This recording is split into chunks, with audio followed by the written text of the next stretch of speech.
This podcast is for informational purposes only. It is not intended to provide medical advice. It exists to entertain and to inform.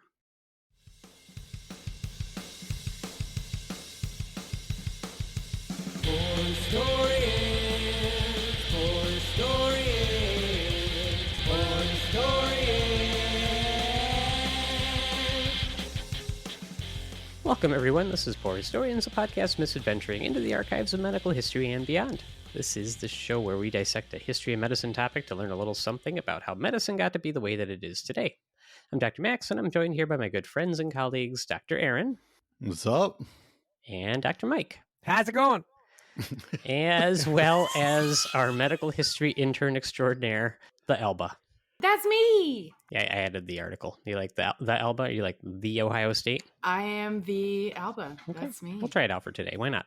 Mm-hmm. All right. Well, welcome, guys. We got a me episode today, and we're going to start, however, as we now like to do, with our patron thank yous. We got a few Patreon thank yous.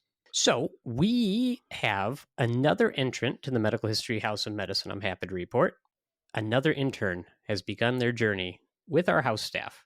So I would like to see if we can please welcome Marie to our PH Pod patron crew. Woo woo! Oh my God! Welcome, Marie. Yes, Marie. Thank you for your patronage and welcome. And before we move on to the next part of the show, do we have any words of wisdom for the newest member of our medical history enthusiasts as they go forth into the fictional House of Medicine? Look both ways before you cross the street, and always make sure that the vein compresses with the ultrasound before you poke it with a needle. That's solid advice. Very solid advice. Mm. So, and hey, if you out there would like to support the show and get access to our bonus content, early releases, all that sort of thing, check us out at www.patreon.com/4historianspodcast. And now we'll go to the next part of the show, the appetizer, if you will, before we get to the main segment, and that's Mike's Trivia.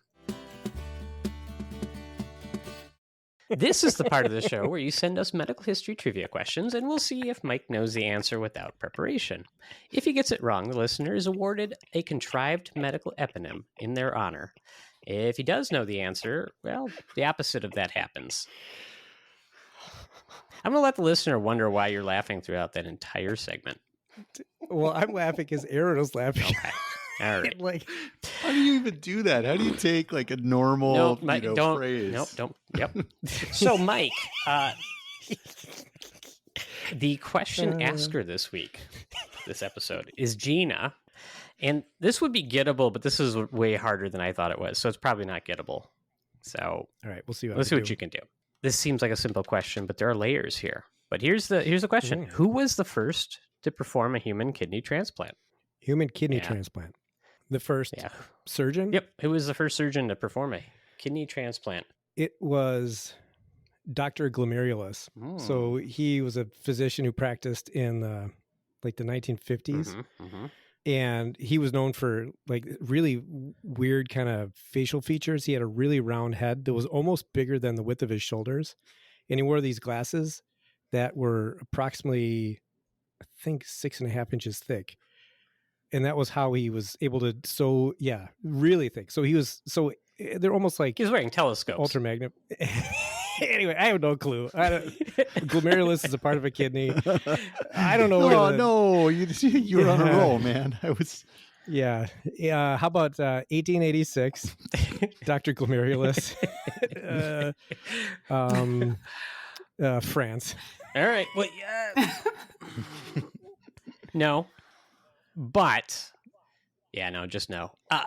That's the only one I wasn't able to finish. Here's the thing. It's okay. It's okay. These are tough. But I have actually looked this up, and I'm pretty sure I wrote a little snippet about this, and I would have gotten this wrong because it really depends. You can kind of answer this question a few different ways. So technically speaking, the answer probably should be Dr. Yurly Vorony, who is a surgeon who in 1933 in the Ukraine attempted to transplant a kidney from a 6-hour deceased patient into another living patient. He put the kidney, took out the kidney from the I guess then technically cadaver, and then put it in the thigh of the living patient, hook up to the blood supply. That's not that weird, actually. When they do transplant a kidney, they typically put it in your lower pelvis area, like inside the abdomen.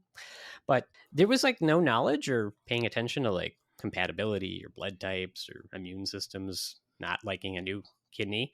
And so unfortunately, that patient died after 2 days from what sounds like a really bad Shocking. rejection. Yeah, really, really bad rejection or some kind of overwhelming, dangerous immune response, which is what happens if you don't check blood types and stuff. So technically, that's the first kidney transplant. What year was that? That was 1933. Did you say already? If you, I think the other way you can answer this, like the maybe first successful-ish, we'll say ish, transplant was June of 1950. And that was Dr. Richard Lawler, who performed a transplant on a 44-year-old woman who had polycystic kidney disease. And there was really no immunosuppressive therapy, but the kidney lasted 10 months until it was rejected. However, it kind of let her native kidneys, the kidneys she had that weren't working before, recover a bit, and she lived another 5 years after the transplant. So I guess that's kind of technically the answer too. So there you go. There you have it.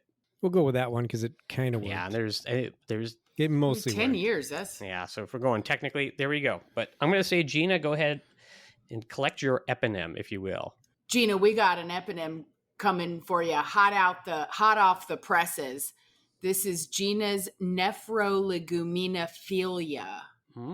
Though the question had to do with kidneys, the organ, Gina's nephroleguminophilia refers to a condition whereby a person develops an obsession with kidney beans, the legume that looks like the organ. Or it could be also vice versa. I'm not really sure which came first, if it was the kidney shape from the bean or the organ. Persons affected with the condition often collect various brands of canned and dry kidney beans, and they have a need to count and hoard beans. They enjoy bean-centered dishes, and they have a generally healthy diet. The main downside is that with all that fiber comes, well, the intestinal music that beans are known for. It helps to have understanding friends and family when diagnosed with this condition. They tend to want to keep their distance. Are you saying bees? Beans. Kidneys. I said Kidneys? bees. Kidney beans? Like kidney Sorry, beans? Neezy's been Bees? attacking me through it too. That's okay. Alba's dog is sitting I I on thought her it was lap. great. That was great reading. Ebenezer attacked me the whole time. No, don't let Mike get under your skin. I'm a better actor than that. I can do better. He does this to everybody.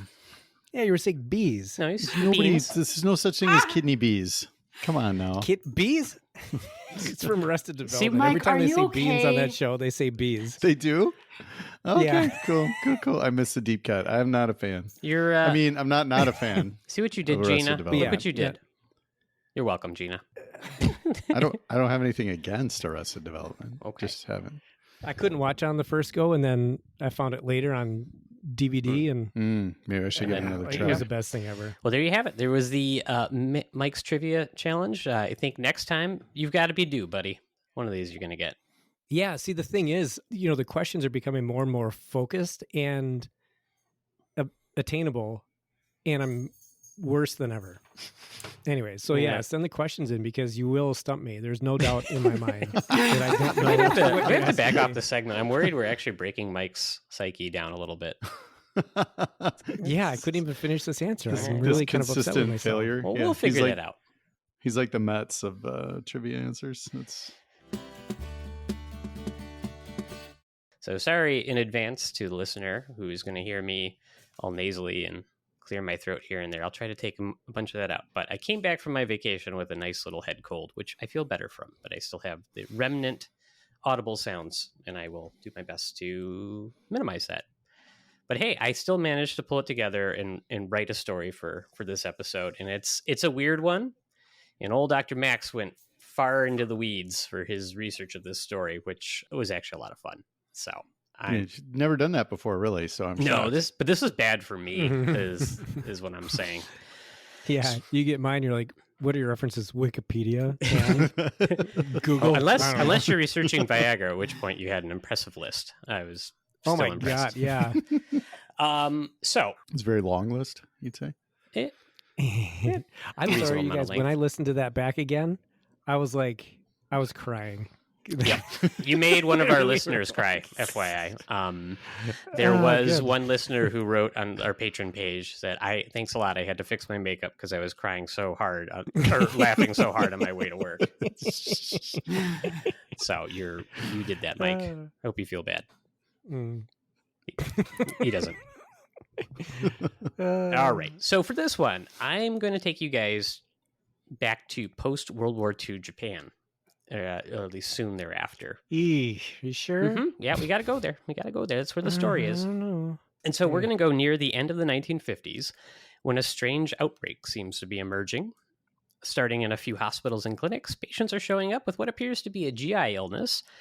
And sometimes it's just like one or two people. Sometimes it's like multiple members of a family. Sometimes it's even doctors and nurses who seem to be caring for people. And everybody kind of starts to fall ill in these little pockets. And then sometimes they just don't see any cases. It's a very kind of strange outbreak. And what it starts out as a kind of run-of-the-mill, just unpleasant abdominal pain, goes to vomiting and diarrhea. But then it's followed by some unusual neurologic symptoms, which develop over sometimes like a month or two. Some, but not all, of the gastrointestinally ill patients start to report dysesthesias, which are like painful nerve sensations. And some progress further to a general paralysis. And even more strangely, some have blindness from it. 5 to 10% of the people diagnosed with this yet to be defined, by me at least, condition died from it. And so it becomes this sort of scary phenomenon that rolls throughout much of the late 1950s and most of the 1960s. By 1963, a new additional odd feature is reported by the doctors who are seeing these patients, and these people are showing up with green urine and green fuzzy tongues. Any of you heard of this yet? Well, no. Did one doctor early on say you're gonna be in big trouble? Are you making a infectious disease pun? Yes, I am. Okay. Yes. No, they didn't say that. Okay. And you're wrong. Well, yeah, Well, I know I'm wrong. I was initially fuzzy green thinking- tongue, but come on. like radiation, but then like Were there any bots involved? Yeah, no, you got to think about those things. You got to think about this is post World War II, No like bots. I said. No bots. Like, bots. I Bots thought for you were saying you. bots, like bots, like bot flies. bot flies. Bot flies are gross and the worst thing that exists. No, this is not bot flies. Bot flies lay maggots under your skin. Green fuzzy tongue. So everything, all the symptoms are related to like eating and drinking, like digestion, because it's green urine and then gastrointestinal. Yeah, so it starts out GI symptoms, then becomes kind of neurologic symptoms, and then some people get green fuzzy tongues and green urine. That's kind of what it is. That's I was just thinking weird. like sea food type things, like ciguatera poisoning can give you the dysesthesia, but It's that like usually a it's reversal, like hot and cold reversal, right? Yeah, that's like Yeah. What's dysesthesia? those are the like it's sort of a term like for a funny feeling. it's like an uncomfortable nerve sensation. It's like Mm. not right. So yeah, like Aaron was saying, hot and cold crossover. There's what Mike was then saying, the ciguatera poisoning, which comes from eating certain kinds of fish, and then But that's it's Well, not okay, bad. it like took a turn. I mean, so if you have an intermittent GI illness and subsequent neurologic symptoms, right? So a lot of viruses will then cause neurologic complications because of autoimmune reactions. So that it's fine there. And I don't know. I mean, that's, who knows? It's hard to identify. But then the green urine and fuzzy tongues, they got to be related somehow. Well, they're both part of this essay. So They're they're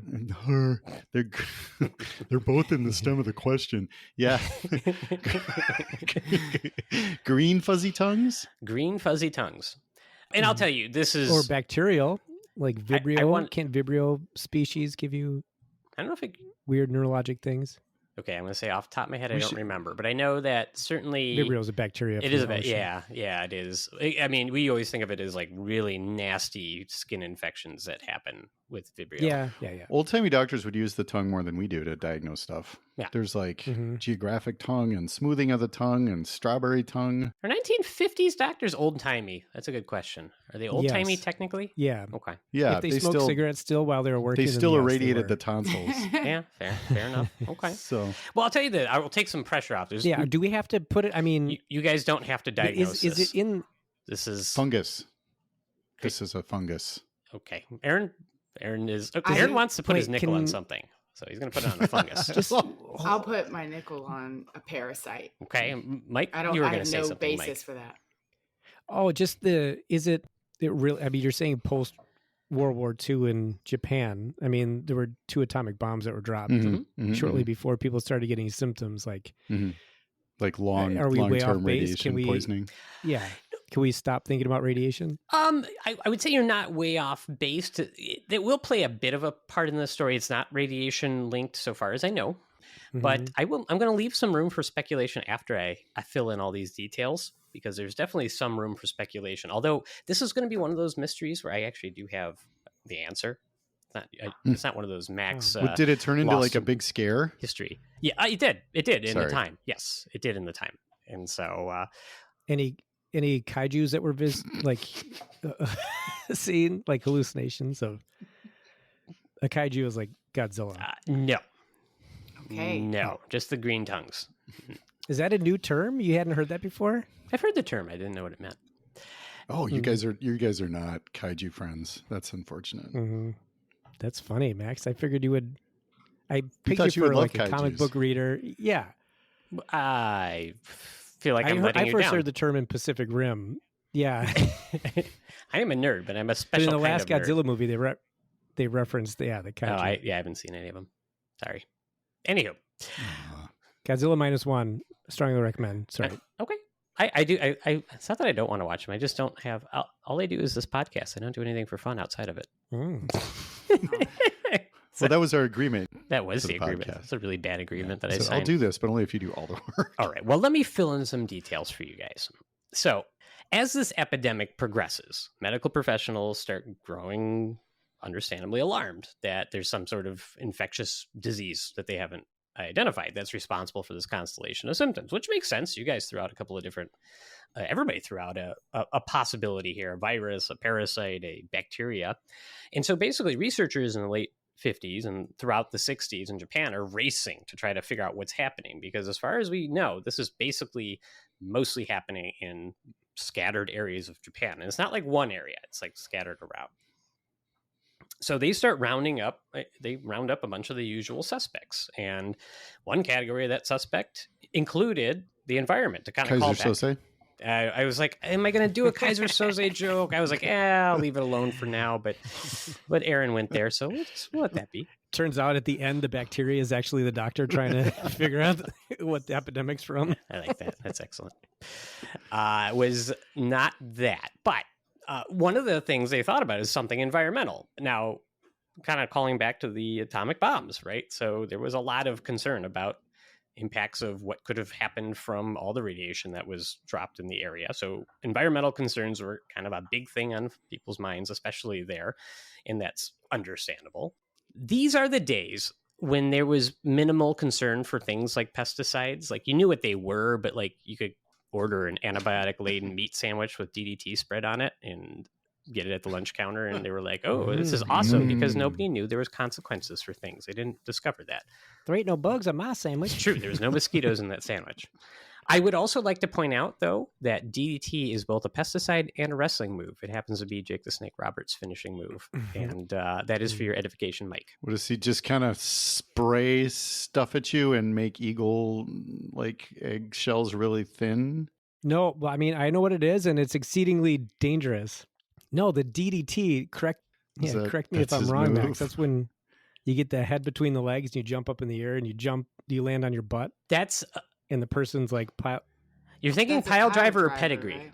I think you're thinking of those, which I appreciate the effort, that's not actually. A DDT? No, DDT is where you put the head under your shoulder, they're facing away from you, and then you drop them down on their head. And that is the only way I could work in a Jake the Snake Roberts reference to the story, and that's the last he's going to have anything to do with it, just so you know. So a pesticide-based problem was kind of a reasonable thought. So they looked at farmers. Like, do farmers have more of this GI illness that turns neurologic, and then blindness, and then sometimes the green fuzzy tongues? And guess what they found? No. Yeah, no. That farmers actually seem to have it less often. Which wait, did you say 5 to 10% died? Correct. 5 to 10% who were diagnosed with this eventually died. That's scary. That's a lot. It is scary. Yeah. But honestly, the farmers might get it and go blind and still work. It's true. It's hard to kill a farmer.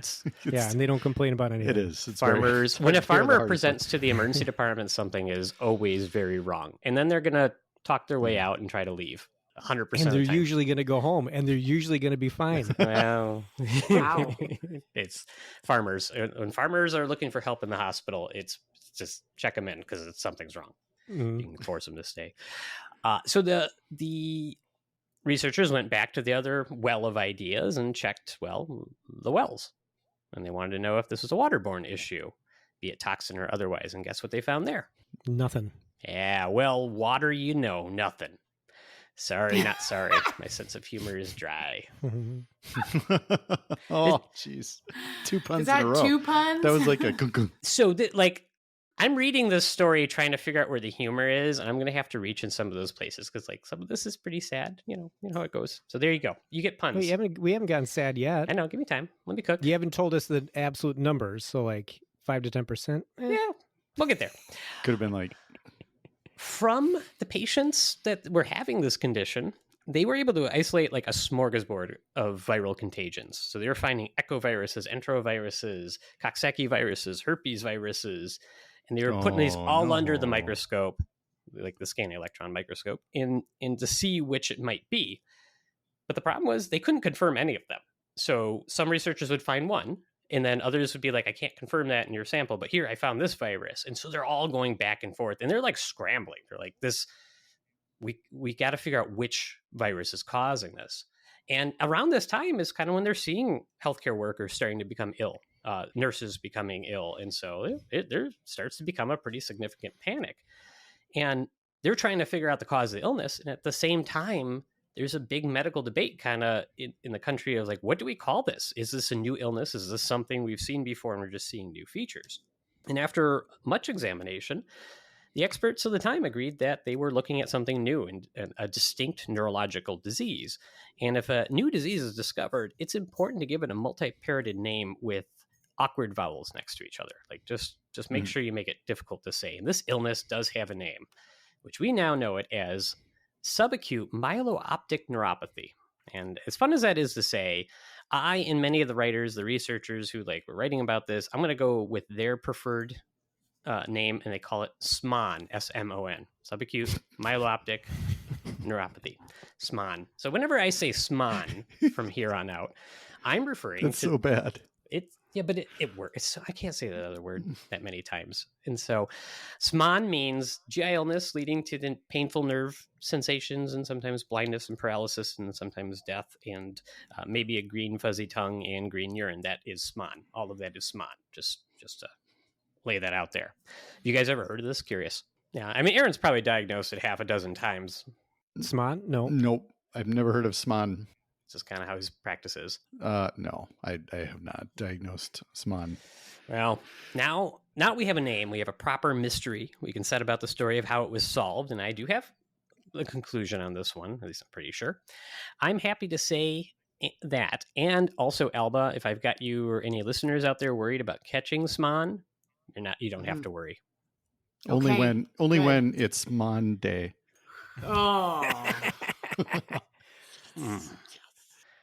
You know what? I think we should stop the show. Wait, how many glasses of wine have you had? It's a terminal pun. This is only the that first wine? half. Yeah, and it's like a little Italian glass. It's I've had this much. Is that true, Alba? Is that an Italian glass? Yeah, that's it's a that's cute it. little- They do little All right. Italian. Yeah. I just watched all of Ripley, and it didn't make me want to kill people, but it did make me want to drink wine out of little glasses. All right, fair enough. So now the answer to this fuzzy green tongue and debilitating, if not deadly, neurologic illness was arrived at both historically and by yours truly after a bit of scientific back and forth, investigative epidemiology, and not without controversy. And not what I did. That's not, at least not as of yet, controversial, but I'll kind of go into some of that back and forth here. As an aside, I had a whole journey researching this, and I'm going to try to make that journey as interesting to you guys as it was to me. Because you ever get into a paper and you're like, oh my gosh, I found something and it's so cool, and you're all looking blankly. No. No, never. You just went down a I rabbit usually hole. yell Eureka just so I can try to keep myself awake. It's okay. Well, hey, this is a good time to say, too, that this idea came from a fan email. So I did want to thank Andrew for sending this idea a few months ago. And even a couple of the first sources I started with, because like I said, I went into the weeds on this one and I had a lot of fun researching it. So thank you, Andrew. This goes out to you. Okay, so we have our... So do you have an actual answer or do you have a you answer? No, I have an... What does that mean? I have a very well-reasoned in what the actual answer is. I'm only hedging slightly because we know the biggest piece of this answer. There's probably a contributing factor that we don't know. That'll Cool. make sense. So we have our novel illness, SMAN, again. We have our historical setting. We're in post-war Japan. And this illness, again, stretching from the late 1950s through the 60s. When the answer was inevitably found and the whole thing essentially stopped, and the best way to say it in a clickbait kind of headline teasing fashion is the cure was the cause. And so let's do an obvious transition and talk about amoebas. You guys like amoebas? Oh, Dude. Yes. Amoebas are cool, man. Yeah, they're super neat. They're all stretchy and gloopy, and they're all well and good when they're just doing amoeba things. And then scary, suddenly scary. Yep, but they can cause a lot of illnesses, and some of which are super scary and dangerous. People... Can I tell you what my most terrifying amoeba is? Or are you going to talk about some? I have a feeling it's the one. I will mention it here. And then, I'll mention mine, and then you can tell me your scary amoeba story. All right, okay. So people... Not story, but just I'm afraid of this. Well, here, I mean, some people out there in the audience may have, and I wonder, Alba, if you've heard of this, but you may have heard of amoebas that live in lakes and then can basically crawl up your nose. One named Naegleria fowleri, which you can find in freshwater lakes. It's fortunately rare, but it can go up your nose if the water gets up there and then cause a deadly meningitis. That one is definitely not an amoeba you want to run into.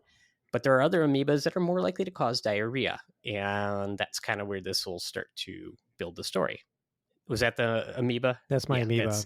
Yeah, Naegleria fowleri. Yep. Everybody should be. Every time it's warm and I jump in the water, I'm like, and if I get water up my nose, I'm like, I don't. There's a duck over there. There's a duck over there. I'm dead.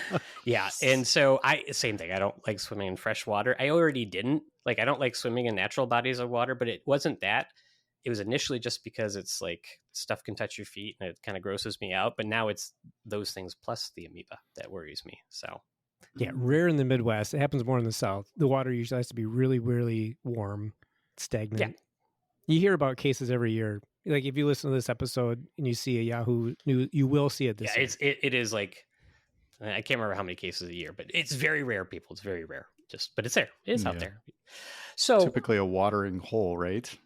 Like a water hole, like that's the description of the place. Well, rivers, lakes, all of those are fair game. Just just water holes, just stagnant water holes. Stagnant it's water only holes. One. All right. But not the ocean, not salt water. Just no, salt water has all kinds of other scary that'll stuff. Kill you. Yeah. Vibrio among them. And sharks and rays and killer whales and they're called killer whales. Swimming pools, people. Orcas, killer whales. Swimming pools, very shallow pools, nothing can go wrong. People in Japan and other places in the world at the time would from time to time contract amoeba-inspired GI illness, amoebic dysentery. And the prescribed and over-the-counter available, according to many of the sources in Japan at this time, remedy for that amoebic diarrhea was a medication called cloquinol. You guys ever heard of cloquinol? I'm curious. Oh. No. Yeah, it's cloquinol. It's fun to say. It's not so fun to write. I don't know why it is, but it just is.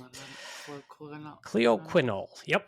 So it was widely used in Japan and lots of other places in the world. This was not just in Japan. And it was indicated to treat two conditions, amoebic dysentery and ectodermatitis enteropathica. And I'll come back to that one and describe what that is in a minute. We're just going to leave it out there in the world for right now. And I'm going to say indicated with a big caveat because the evidence that it actually treated amoebic dysentery was, well, as standard for a lot of medications of that time, not great. There's no randomized controlled trials, no IRBs, just good old-fashioned clinical hunch. Like doctors all over the world saying, yeah, I treat my patients with this, so it probably works. And I mean, that had gone well for hundreds of years. So at least 20s of years. This medicine existed about 20 or so years before this happens. So, But go ahead. But then it gets a little tricky, because then if this is we're seeing new side effects from this. Is there a new manufacturer? Anyway, you'll get into it. But yes, that's a great question, because this stuff was not like it just hit the market. So the evidence was just that it was used historically, like I said. So people used it. They thought it probably worked. And this was a foundation of anecdotal evidence. And there's an adage in medicine that I do subscribe to, which is be really wary of the doctor or practitioner that makes all their decisions solely based on, quote, it's been my experience that. There should be something else backing it. We should have you should have trials. You should have some sort of data that tells you that this medicine probably works. And they did not have that for this medicine at the time. I prefer a stern look and a wink. That is on par with this level of evidence. So that's Dr. Provolone definitely practices that way. Yeah. So cloquinol was felt to be an extremely safe medicine, as it was believed at the time to not be absorbed by the intestines. So like it wouldn't go into your body. You just stay in the intestines. It would stay in the gut, and it would fight all those amoebas in like pharmaceutical hand-to-hand combat before it was politely excreted. So that was the thought at the time. And it was yes, Mike. The more amoebas you grip, the more will slip through your fingers. What is that from? Nice. Star Wars. The more Which you one? tighten your grip. Which one was That's it? Leia to Tarkin in the first one. The more you tighten your grip, the more star systems will slip through your fingers. Why don't I get that reference? Wait, the first one, like New Hope first one, or you mean episode 1? Mm-hmm. Oh, geez. If I say the first one, it's always A New Hope. Okay. The I don't yes. remember that line. It's been a long time, though. Anyway. They're gonna blow up Alderaan, and they're talking, and Darth Vader's holding her by the shoulders in a really weird, creepy way, especially since it's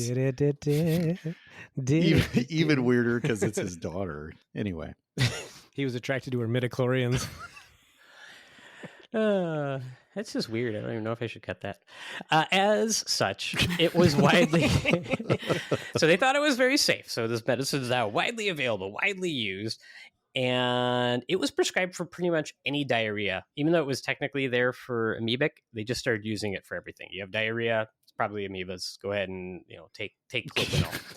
And Diarrhea, try cloquinol. pretty much. And so it was over the counter, like I said, in Japan. And there's a lot of cloquinol floating around the medical ecosystem at the time. So a group of medical researchers and neurologists led by a Dr. Subakai. And I think he was a doctor. I wasn't entirely sure from what I had, but he's either a doctor or epidemiologist, researcher kind of guy. They were among many in a commission who were among many researchers who were trying to figure out what's causing SMON for the entirety of the 60s. And while others are looking really hard to find an infectious cause for this, because it kind of does look like an infection on paper, Subakai's team just did something that seems very reasonable in retrospect. They just took all the data in front of them and looked for a pattern, and then started forming a hypothesis based off of that, rather than coming up, vice versa. They coming up with what you think it is and then looking for that evidence. So they find that there sure are a lot of people on cloquinol, especially in the hospitals where outbreak numbers are the highest. And this causes them to wonder if there's an association. But to be fair, correlation does not mean causation, right? For instance, the more firemen that are dispatched to a fire, the more likely you are to find larger amounts of damage done. Really? Well, yeah, because if it's a bigger fire, more firemen have to go. Yeah, well, it's the same. So the firemen don't cause the damage. More firemen are called because it sounds like they do. So you're saying that if I call, I should ask for give me a minimum number of firefighters for my blaze. No, Mike. Estimate the square footage, and then No, Mike, that's a bad idea. Don't Please only send one.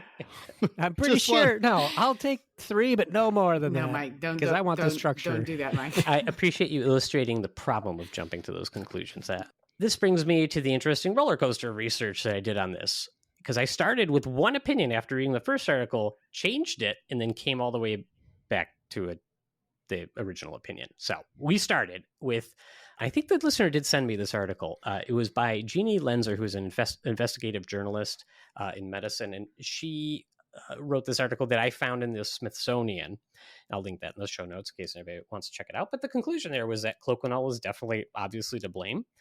And there's some things in the article definitely shows a little bit of a bent, like she mentions that like Japanese physicians were apparently paid to prescribe the medication, and that like they were, there was like all this sort of money behind the scenes causing them to prescribe it. No, But that would never happen. sure. I was going to say, I actually really tried to find that because her article did not have sources cited. And I tried to find the original, that didn't have them. So I was like, I'm not saying it didn't happen, but I didn't find that explanation. In all the research I did, I think the reason I was kind of excited was like, I think I figured out why, when I looked at everything, why it took so long to put it together. And I don't think it was necessarily that nefarious, for what it's worth. Did they think that the medicine was responsible for the outbreak and the symptoms and the deaths, or was there an outbreak and then the medicine was responsible for the symptoms and the deaths? Kind of both. I mean, basically the bent of the article was that, cloquinol is the one answer. And I was like, yeah, it certainly sounds to be the case. But it's a little more complicated than that. I don't mind going after the profit motive in general, but was there just a ton of extra pharma money floating around in 1950s Japan? I mean, like I said, I wanted to know that. I couldn't feel find like there'd it. be a lot I of couldn't aid. find, Yeah. and I'm not saying like, the author of that article may have done, had resources I just didn't have, but I wanted to know if that was true because I'm with you. Like that's an incentive. Like, ugh, gross. And I'm not. It definitely happens. I just couldn't find that was the case here to explain why this went on so long. And here's the thing. So the bottom line is, it was mostly the medicine. Okay, I'm going to give you that spoiler up front. It was cloquinol. It is, I think, very clearly primarily responsible for what we saw. But how we get there is not as clear cut as this article will make it sound. And so that's kind of where the fun of the research came in. I ended up back at the original research papers of the time, like the ones that were published during this investigation. And the controversy I hinted at earlier actually does center around the question of, was this medicine the culprit? And I think that's kind of one of the interesting parts. And I'll talk about how it caused this, but that's kind of one of the interesting bits here. The problem was that while we can be much more certain now of the medication's guilt, or at least a large part of it in what we saw, if you look back at it from when they were looking at it, it wasn't that clear cut. It was not that easy to put this together. And so I'm going to kind of take you through that a little. So one big paper I found was by a guy named T.W. Mead in 1975. And this would have been about 5 years after the epidemic stopped. And we'll talk about the stop, but this is about 5 years after everything quiets down. And he raised some interesting questions as to whether the medicine was the cause. Now, I did not find that this was because Dr. Mead, and I don't know if he's a physician or epidemiologist. Again, it wasn't entirely clear. I didn't find that he was like a shill for big pharma and the pro-cloquinol forces of evil. But he was actually a distinguished epidemiologist in the UK who was basically just trying to help find the answer like everybody else. And in doing so, he looked at the data and it did raise some doubts as to whether cloquinol was the culprit. And at that point in my research journey, and after I finished reading his paper, I was like, wait, is it? Because there was some fairly convincing, if you look at that part of the data, questions to be raised. So I'm going to give you those questions. So one big one was that cloquinol was used, like I said before, many parts of the world for like almost 2 decades before this all happens. So there were scattered cases of SMAN reported in other countries, but we're talking like very small amounts.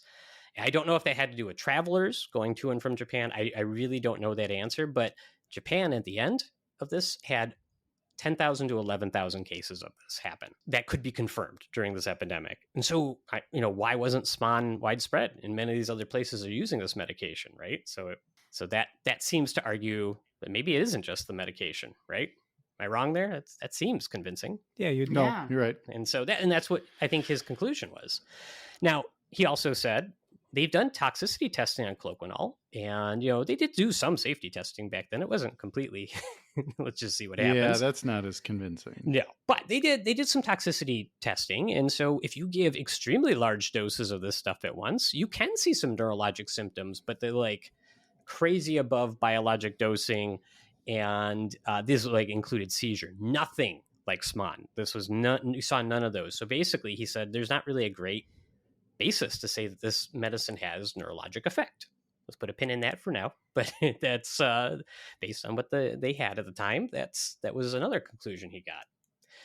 He also found that perhaps as much as a third of patients diagnosed with SMAN did not have any record of taking cloquinol. The chart said they weren't on the medicine or they didn't report being on the medicine. So he basically had this whole contingency of like, no, they don't have any reason to believe they took it. And so that's not great for your thesis. Not great for the thesis. Mm-hmm. Yeah, if you're trying to blame the medicine, that's not great. Or your hypothesis. Your Did they just have the diarrhea but not the green tongue? Maybe it only did part of it. So basically, he's doing these like chart dives, and he's like, can they, or they would find patients and try to ask them, like, do you remember taking this medicine, etc. And so, there's that. And then here's the other one. And then by this time I was really turned around, because one of the other big points he made was to show that SMON cases started dropping precipitously a few months before the Japanese government eventually banned the medication. So they banned it in September of 1970, and cases were plummeting well before that. And so he said, essentially, if you look at every other epidemiological model, you would expect that even if they cut the medicine off that day, there are still pills floating around there. You will see cases for many months, and they projected out to about December, but that wasn't the case. In fact, it started stopping before cloquinol was stopped. And so now Dr. Max is pretty unsure about the medicine. I don't know. What do you guys think? Yeah, I mean, it still could have been word of mouth that people are saying, like, people are getting sick from this medicine. They would have stopped well before the government told them. Just because the government tells you to not do it doesn't mean that they're not going to take it anymore. Tends to have the opposite effect. It'd be interesting to see, like, if there's any studies real time from the Japanese scientists. I know we've got some foreigners coming in trying to figure this out 5 years later. Really just trying to say, like, hey, I know what it was now because I've got all the data to look at. Yeah. But I think, like you said, it would be really next to impossible to pin this down real time. They probably did the best they could trying to figure out, like, is this something we have to worry about for the nation, for the world? Or, like, is this going to be isolated to these things, these areas? It would be interesting to see what the SMON cases that weren't exposed to the medicine, were they actually SMON. It's so hard to do these chart review cases too. It very much is. And then they probably don't have the same kind of data we have, right? Like if we started tracking a true outbreak, a lot of that now is like culture proven or DNA proven in the stool. So like we'll have a stool sample that has whatever pathogen that's gone to the lab that be like, oh, you have this kind of E. coli. Well, that's because we DNA sequenced it, which they obviously didn't have. Oh, sure. And there's so many diarrheal illnesses. I mean, you could have like 4 or 5 things going at once, and maybe it's the cloquinol plus one of the pathogens, and if you don't have that pathogen, then you don't, I don't know. Yeah. You don't get, like, almost like it triggers some other thing. Business. Or like, where was the manufacturing plant next to an atomic blast? Was it honestly, that's not unreasonable to wonder. I mean, yeah. Well, and they looked at everything. They looked at, were there different kinds of preparation used in Japan of cloquinol? And the answer was no. It was, it was under 2 different names apparently, but they didn't do anything different. There was no isolated compounds in that. So that wasn't the answer. But yeah, so at this point I'm going, I don't know, man. And it sure seems like there's an infectious component. When you look at these clusters of illness, people and families getting it, and then healthcare workers getting it. There's also, I haven't said this yet, but there was a seasonal aspect. You tended to see it more in summers. And so, especially when you see that constellation of things, it has to make you really, I see why you look hard for an infectious agent here. And I needed to know how to tie all this together because it started driving me nuts. And that's why I kept digging so much. And I did my own research without a single YouTube video involved. I'm just going to say that. Nice. Not bench research, mind you, but deep literature research. Okay, so I needed to know if really, is it cloquinol or not? Because at this point I had 2 different opinions, both of which seemed reasonable. At the time, pathologists were sharing their findings as part of this let's figure it out. So they're doing dissections on the patients who are deceased from SMON, and they're showing these interesting patterns of things. And that being that they have a bunch of glial cell proliferation in specific areas of the nervous system. And the glial cells are neurologic cells that support the other neural cells of the brain and spinal cord. So if like the general neuron, like your just say a brain cell, is the celebrity, the glial cells are like their nutritionist, personal trainer, stylist, and hype person all rolled into one entity. And so that brain cell can live its best life as it does doing its brain cell things. The glial cell is there to support it, like biochemically and nutritionally. That's an awesome description. Thank you. But in this case, when you have a bunch of these glial cells proliferating or basically growing more of themselves in an area of the brain as these pathologists were finding, what ends up happening is it's just like a scarring of the brain because all these glial cells are there and they're not really conducting nerve signals. They're a scar. It's like too many cooks in the kitchen kind of thing. And so it's notable that when you find this kind of scarring, this typically happens without They were finding this without any inflammation. And that's important here because that tells you that this is unlikely like an infection in that area of the brain kind of problem. And it also tells you that this is different from another disease like multiple sclerosis, which has inflammatory changes in these things. So SMAN is different. This is definitely a different process these pathologists were finding. Gliosis, that overgrowth of those support cells, can occur as a response to cell death. And I know that you're thinking, Aaron, Dr. Max, why haven't you mentioned the green tongue in urine in a while? I've been waiting. I was waiting too on purpose because now it's going to be important. It's from cell death. It's what? I said it's from cell death. It's not. It's actually not. A clear sign of cell death. There's a unique property to cloquinol. And like me, it loves metal. It loves it so much that it grabs a variety of metals and it hangs onto them in a process called chelation, which I think we've mentioned on one episode or two before. But this is where I differ from the medicine because, like, while I've listened to Slayer so many times, I've never chelated the band. It's a hell of a live show. It was like the best Valentine's present my wife ever got me. But I'm digressing. I needed that is love that is right love. there. That's it's the best. That's She's like, I got a Slayer tickets. I'm like, yes. And we went to Slayer together. Anyway, she's great. I agree. Thank you. She listens to this too. She'll like that. Remember how I said there was a belief that cloquinol wasn't absorbed in the intestine? Well, you might suspect that was a false assumption because it does get absorbed. And in some people, but not others for whatever reason, it turns part of them green. Because cloquinol, when it gets absorbed, loves to grab and chelate iron atoms.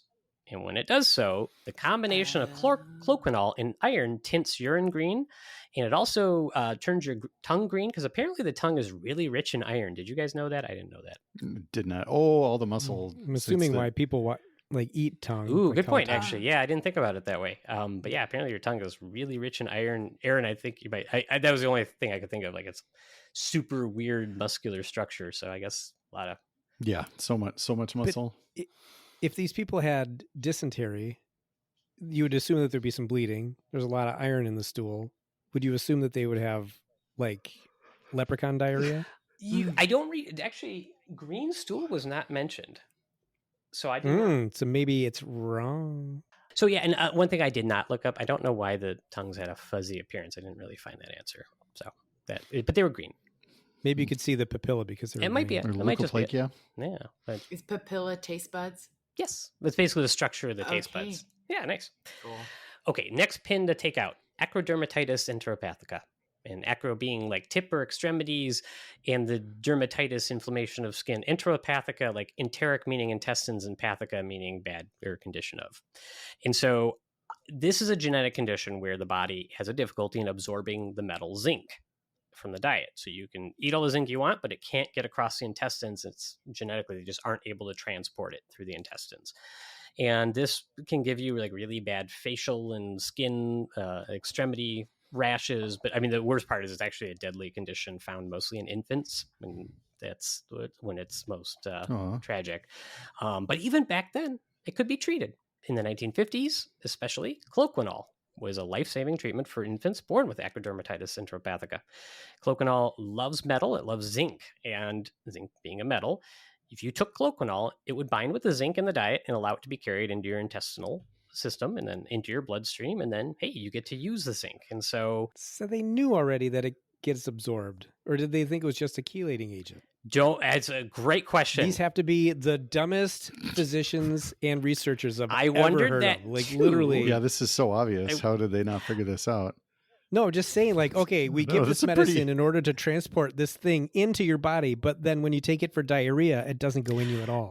I don't know if they knew the mechanism as well back then. It's a great question because I had the same. I was like, well, yeah, why would you give it for that don't make no sense. Especially, even if their understanding was you take this medicine and it improves this skin rash, you would have to put the two together, right? Like, now, I guess the other fair point is that this comes in a topical form. And I don't know if they had that back then, and that's what they used. So I guess I'll say that just to be fair. But So on the bottle it said, "Do not put on your skin because you'll absorb it, but please drink it because you won't." I think it did, yes. Yeah. Mm-hmm. So yeah, okay. We do have questions that are unanswered. A lot of questions. Sorry, I tried. Subsequent research has shown that the combination of the zinc and cloquinol, yes, it does find its way through the intestines, and it finds its way into neuronal tissues, especially because when you put those two together, it becomes very lipophilic. It loves to go through fatty cell walls. And so how big a molecule is this? One cloquinol molecule plus one zinc molecule worth of weight. I mean, it has to be really small. That might be why they What's got the all molar messed mass? up. Like if you put your fingers together, like really small, like so small.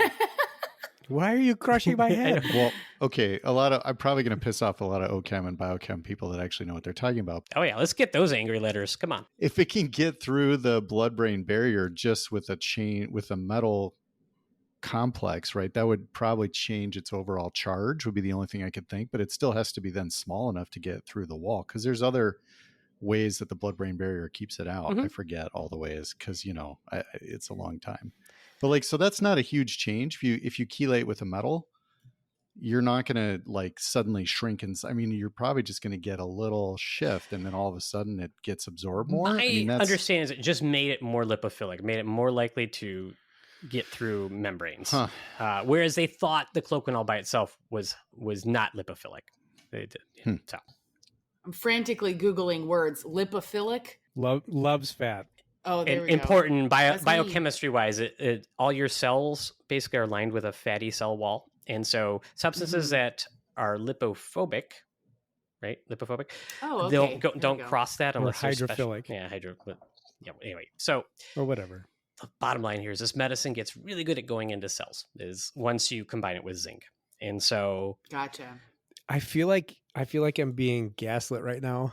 By me? So we're saying that this medicine, no, just from like the time, like the medicine gets into cells, but the medicine doesn't get into cells. but wait, did you just say, so if it's not bound to a zinc, wait, never mind. Well, wait, no, maybe I do have I think you do. If it's not bound to a zinc, it's like, you cannot pass, you shall more not or less pass. that's what But they then thought. Yes. Once there's a zinc, they're like, okay, something has changed, and now neither one of them on their own were allowed to come in, but now that they're together, they can come more in. or less. You've it's got like guys it. trying to get into the club. It's guys trying to get into the club, and zinc is all the no more they have zinc. to chelate with Yeah, zinc but zinc to can't get in on its own either for the people that are treated with it, right? You're I right. think that's true. Unless, okay. And this is all theory of the time and not right. Some of this true. they knew it. This great. part I don't think they knew the chelating and goes through fat part. That part I think is discovered later.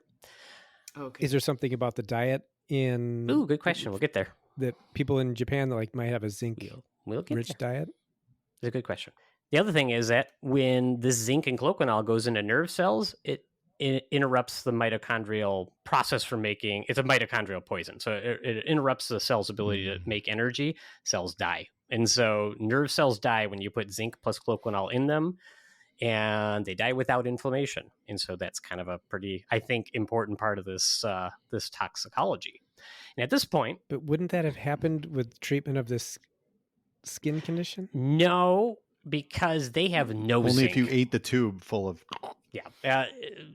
Great question. No, because they have basically no zinc. And so at this point, I'm pretty conflicted because I'm like, okay, I think it's cloquinol because I'm reading all this stuff and I'm like, it's got to be cloquinol causing SMON. And then that returned me to the Mead paper, the first one. I was like, okay, then how do I explain some of these things? And so I got onto a paper by Raisaku Kono, who was a Japanese researcher. And I think he actually had the answer right in front of him and said so. This paper, I believe, is why they banned the things, but I think I found something that Mead overlooked. I don't know for sure, but I think I found that.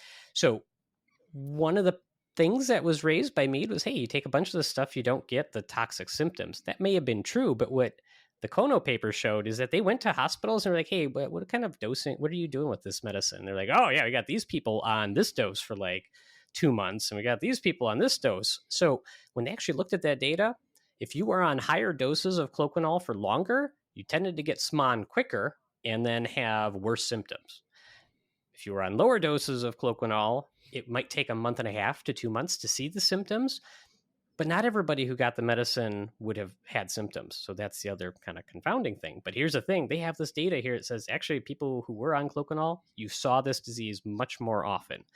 And when you look at... But those that were on cloconol would have been iller than those who were not. Those who were on higher doses of cloconol would have been more ill than those who were on lower doses. And the part I was looking for... Isn't that the firefighter argument again? Well, which one of them was the illest? More cloconol makes you more ill with this. The illest. Doctors say I'm the illest because I'm suffering from realness. Had to say it. Thank you. Nice. So I was saying before, though, that like the Mead paper found that a bunch of people weren't taking cloconol and still had SMON. Well, it's probably the result of incomplete data. And even Mead himself in the paper said, look, we were looking through all these charts, but like they don't always record this stuff. When you went through the Subukai paper, there was something like a 95% chance they found the person was on cloconol when they had this illness. And that other 5% might have just been incomplete data. So it is a very strong association between you are on cloconol and you took SMON, or you come down with SMON, right? And so the other big thing was I told you those cases were dropping off before they banned the medicine. But Mike, I think you're onto something. What I found, and the thing that I don't think the researcher Mead found, is that Subukai actually said, Kono, citing Subakai's work, said that Subukai wrote a newspaper article. It said, you know what? I think we should not use this medicine anymore. We're pretty sure we're finding that it's the cause of this. And that was published about a month and a half before they stopped prescribing the medicine. Guess when the drop-off started? Right at the time of that publication. And so I think that's exactly what happened. People were like, oh, it's in the newspaper. Physicians were probably all saying like, okay, I'm going to stop prescribing it. It went like wildfire. And I don't know if Mead just didn't see that had happened. And so when he was saying that, you know, it should have kept going, well, the news got out before it was banned. And so that was kind of the cool aha moment I had. I was like, oh, that has to be what's going on. That makes the most sense. And so I felt a little bit of joy when I found that detail. I mean, doctors are... Way to go, man. Yeah, that's cool. Me. If that's true. We are herd animals, right? I mean, like, you never want to do something too different from your colleagues. So you could see, like, probably that's why it was so popular to begin with. And then as soon as everyone else is like you just, one doctor would walk by, they'd be like, oh, you're still giving that? And like, then you'd be like, oh, you'd quit. Like, I could see that. Like, we don't like to be different from our colleagues. Yeah. So yeah, I could see that big a change. The standard of care. Yeah. Well, do you think part of it could be that there's this really big, like, written language barrier as well? You know, could there be? Yeah. For Mead and possibly, reading Japanese possibly. text. I mean, it could have been. Well, at this point, though, there's one piece that I can't explain. This was the caveat I left. And so I think the toughest piece to kind of figure out, and this is where you have to speculate, is that why did this happen in Japan when it was used other places in these high clusters? Because this was not seen elsewhere. That I don't know if there's a satisfying explanation. But you know what, Mike? You actually brought up something I thought. I looked and I said, I wonder if the Japanese diet might have something in it that is very zinc enriched. And there is a yes to that. Nori, seaweed, is very high in zinc. And so after I had read some of these other papers about like how this medicine causes the toxicity, it's sort of like if you take it and you have like a normal amount of zinc, it could make you kind of zinc toxic. Okay. If you are not able to absorb zinc, like you have ectodermatitis enteropathica, then you kind of get a normalish amount of zinc. It's kind of how it sounds. And then if you have a high zinc diet, I wonder whether or not it made you more likely to develop the symptoms of SMON if you were on this medication. But the other possibility is there's something genetic just that happens to be in these populations that made them more susceptible. You know, was it something like that? Or was there actually an infectious disease cause? Perhaps a variety of these GI bugs just had a genetic variant in them that made you, I don't know, absorb zinc or somehow worked in constellation with this medication to make it have so many more awful effects here. I don't know. And or we didn't really live in a global society at that time. You know, after World War II, we were becoming more global. and they had just dropped 2 atomic bombs on Japan, and they were all suffering from some illness, and we were all terrified of what an atomic bomb could do, not just in the moment that it's detonated, but years later. So I wonder if that's what got like this, because you said it was an epidemic in 10,000 cases, and globally 10,000 cases in 1950. Nobody in America is going to bat an eyelash at that. But maybe because of the atomic bomb, they're like, well, we should probably pay attention to this because this could happen again. Well, they may have had heightened intention, no doubt, but they weren't finding these cases elsewhere. You know what I mean? So these cases, although there were scattered remnants, this was like, I mean, these are like 10,000 people in Japan. And I'll tell you, they didn't die from it. A lot, the neurologic complications were permanent. And so these, once you develop them, they were there for life. And so this is a big, this was scary because if this was something infectious, it could have spread. Now they didn't know, I think take all the factors you said and you kind of couple all that together. And that kind of gives you why there was such panic in that area. But, here's the other interesting thing I wondered, like, why are all the healthcare workers getting sick? Well, what happens is you're caring for these people. They're all sick. You think it's an infectious agent. What do? Everybody's taking cloquinol to try to prevent. Everybody's taking cloquinol to try to prevent illness. So all the healthcare workers are prescribing each other or recommending it to each other, and they're all taking a lot of cloquinol, and that's why they're all kind of getting sick at once. You have patients come in, you're seeing them, everybody starts taking this stuff all at the same time, and you start hitting more cases of SMON. So that could be like the family infectious thing too. One person got symptoms, they start on the medicines, then everybody kind of starts on the medicine, and now you're seeing more cases. And it's just one of these kind of strange things. But I said that title before, The Cure is the Cause. And I think you can say safely that cloquinol is the main reason this happened, but there's something else that had to explain why it happened here, why so many of these cases. And my big takeaway, my final max moment for this was acknowledging that this epidemic was definitely tragic and a lot of people suffered because of it. Unfortunately, we have better testing standards, not just because of this, but because of a lot of stories we've talked about that are kind of like this. But this kind of points to the thing, medicine is very difficult. The biology of humans and pharmaceuticals is extremely complex. I didn't find any nefarious plots. I'm not saying they couldn't have been there. But I think a lot of this was a lot of researchers trying to do their best with the evidence they have. And I'm looking back 70 years in the future, and it looks clearer to me. It looks clearer to most people who look at this now. And, it's a lot of extensive research and good went to trying to figure this out, and we kind of got to know a little bit more. It's just that difficult. That's the problem. It's just that difficult, and this stuff, when it happens, can be that frustrating. So yeah, I mean we just went through a pandemic where things changed over the course of weeks. That was pretty clear cut. Most of the scientific messaging. What are you talking about? Right. Well, it's the frustrating part of the. Yeah, I know. It's still not funny. It's still not funny. Laughing on it because I'm just thinking about all of the confusing things that happened. Yeah, and we were doing it in the moment. But that's what it looks like in real time.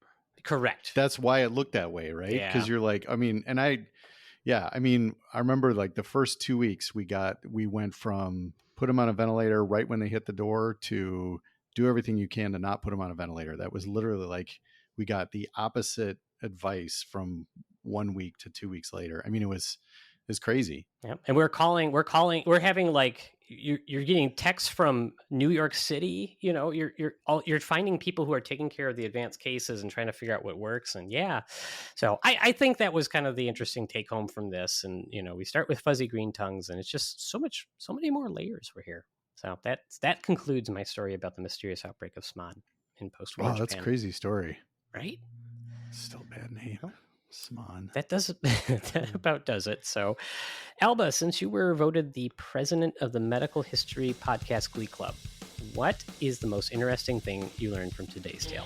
I don't know if this is the most interesting thing that I learned, but I know that I'm not going to forget it, that lipophilic means loves fat. That's fair. It's fair. Yeah. I love it. I love the word. Very philic about it. I'm word-philic. It's word-philic. What is that? Oh, it's going to be Aaron, help. Aaron, you're an English major. What would be the word for you love words? Word-philic. Oh. Bibliophile. Yeah, that's a book lover. Book. Linguophile. Anywho, we appreciate everyone I'm listening. definitely a linguophile. Love to hear from all of you out there. Anyway, If you'd like to check out our merchandise or provide feedback, we can be reached Do through our not Google website, linguophile. www.poorhistorianspod.com. There you can send us messages and find links to our social media sites. We do work to respond to all those posts on those accounts.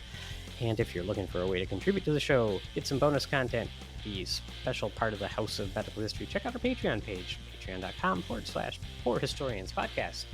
A free way to support us is to tell a friend about us or go and leave us a nice 5-star review on Spotify, iTunes, or whichever platform you choose. And if you're a gamer or just want to hang out with me, Dr. Max, check me out on my Twitch channel via the link in the show notes. Until next time, the Poor Historians are signing out. AMA.